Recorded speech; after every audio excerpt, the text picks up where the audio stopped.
Welcome to our channel.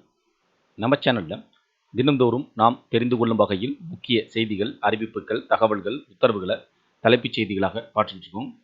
அதன் அடிப்படையில் இன்றைய தினம் சற்று முன் வெளியான, அதாவது 2026ஆம் ஆண்டு ஜூன் மாதம் 12ஆம் தேதி சற்று முன் வெளியான இன்றைய முக்கிய செய்திகள் என்ன என்பதை தெரிந்து கொள்வோம். தூத்துக்குடியில் ரூபாய் 7,000 கோடியில் வின்பாஸ்ட் தொழிற்சாலை விரிவாக்கம் செய்யப்படுகிறது.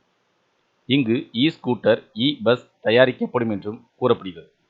தற்போது மின்சார வாகன தயாரிப்பு நிறுவனமான வின்பாஸ்ட் தூத்துக்குடியில் உள்ள தனது உற்பத்தி ஆலையில் 7,000 கோடி மதிப்பிலான 2ஆம் கட்ட விரிவாக்க பணிகளை மேற்கொள்ள சுற்றுச்சூழல் அனுமதி கோரி விண்ணப்பித்துள்ளது. இந்த விரிவாக்கத்தின் மூலம் வெறும் கார்களை மட்டுமே தயாரித்து வந்த இந்த ஆலை இனி மின்சார ஸ்கூட்டர்கள் மற்றும் மின்சார பேருந்துகளையும் தயாரிக்கும் ஒரு மாபெரும் ஒருங்கிணைந்த உற்பத்தி மையமாக மாற உள்ளது.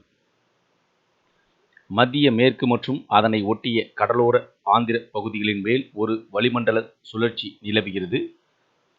இதனை ஒட்டி தமிழகத்தில் இன்று சென்னை, செங்கல்பட்டு, காஞ்சிபுரம், வேலூர், திருப்பத்தூர், திருவண்ணாமலை, சேலம், தருமபுரி, கிருஷ்ணகிரி, விழுப்புரம், கள்ளக்குறிச்சி, கடலூர், தேனி மற்றும் தென்காசி மாவட்டங்களில் ஓரிரு இடங்களிலும் மற்றும் புதுவை பகுதியிலும் இடி மின்னலுடன் கூடிய மிதமான மழை பெய்யக்கூடும். நீலகிரி, கன்னியாகுமரி, ராணிப்பேட்டை மற்றும் திருவள்ளூர், கோயம்புத்தூர், திருநெல்வேலி மாவட்டங்களில் மலைப்பகுதிகளில் கனமழை பெய்யக்கூடும். திருச்சி கிழக்கு, பெருந்துறை, மதுராந்தகம், தாராபுரம் மற்றும் அம்பாசமுத்திரம் ஆகிய 5 தொகுதிகள் காலியானதாக அறிவிக்கப்பட்டுள்ளன. இந்த தொகுதிகளுக்கு வரும் ஆகஸ்ட் மாதத்தில் இடைத்தேர்தல் நடைபெற வாய்ப்பிருப்பதாக தேர்தல் ஆணையம் தகவல் தெரிவித்துள்ளது. இதற்கான முன் ஏற்பாட்டு பணிகளை மாவட்ட ஆட்சியர் தலைமையில் தீவிரமாக நடந்து வருகிறது. தமிழகத்தில் காலியாக உள்ள ஒரு மாநிலங்களவை உறுப்பினர் பதவிக்கான தேர்தலில் காங்கிரஸ் வேட்பாளர் பிரவீன் சக்கரவர்த்தி போட்டியின்றி தேர்வு செய்யப்படுவதாக அதிகாரப்பூர்வமாக அறிவிக்கப்பட்டுள்ளது. அரசு துறையில் நடந்த பல கோடி ரூபாய் ஒப்பந்த முறைகேடுகள் தொடர்பாக விசாரணை நடத்தி நடவடிக்கை எடுக்குமாறு லஞ்ச ஒழிப்பு துறைக்கு சென்னை உயர்நீதிமன்றம் உத்தரவிட்டுள்ளது. அரசு மருத்துவமனைகளில் நோயாளிகள் காத்திருக்கும் நேரம் அதிகமாக உள்ளது. இதற்காக தனியார் வாயிலாக பிரத்யேக செயலி உருவாக்கப்படும். அதில் ஆதார் பயன்படுத்தி காலை 8 மணி முதல் 9 மணி வரை முன்பதிவு செய்து கொள்ள முடியும். இவை அரசு மருத்துவக் கல்லூரி மருத்துவமனையில் விரைவில் செயல்பாட்டிற்கு கொண்டு வரப்படும். சென்னை தேனாம்பேட்டையில் உள்ள TMS வளாகத்தில் மருத்துவக் கல்லூரி முதல்வர்களுடான ஆலோசனைக் கூட்டம் மக்கள் நல்வாழ்வுத்துறை அமைச்சர் அருண்ராஜ் தெரிவித்துள்ளார்.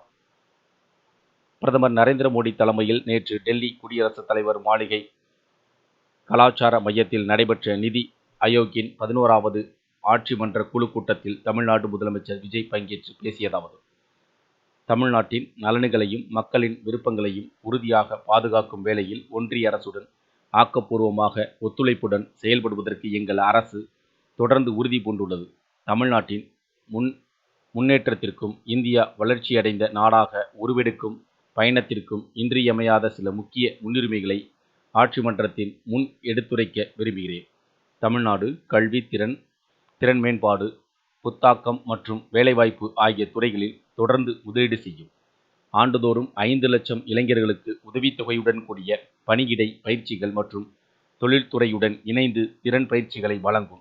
இளைஞர் திறன் மற்றும் வேலைவாய்ப்பு இயக்கத்தை செயல்படுத்த விளைகிறேன். மேலும் ஒவ்வொரு மாவட்டங்களிலும் வளர்ந்து வரும் தொழில்துறை திறன் மையங்களை அமைப்பதற்கும் செயற்கை நுண்ணறிவு, ஆழ் தொழில்நுட்பம், இணைய பாதுகாப்பு, மேக கணினி தொழில்நுட்பம், மின்சார வாகன தொழில்நுட்பம் மற்றும் குறைக்கடத்தி தொடர்புடைய துறைகளில் பயிற்சி வழங்குவதும் ஒன்றிய அரசின் ஆதரவை கேட்டுக்கொள்கிறேன். இன்றைய தினம் நாம் தெரிந்து கொள்ள வேண்டிய முக்கிய செய்திகள், அறிவிப்புகள், தகவல்கள் இது அனைத்தும் உங்களுக்கு பயனுள்ளதாக இருந்துச்சுன்னா வீடியோக்கு ஒரு லைக் பண்ணுங்கள். மீண்டும் இதேபோல் ஒரு பயனுள்ள தகவலில் சந்திப்போம். நன்றி.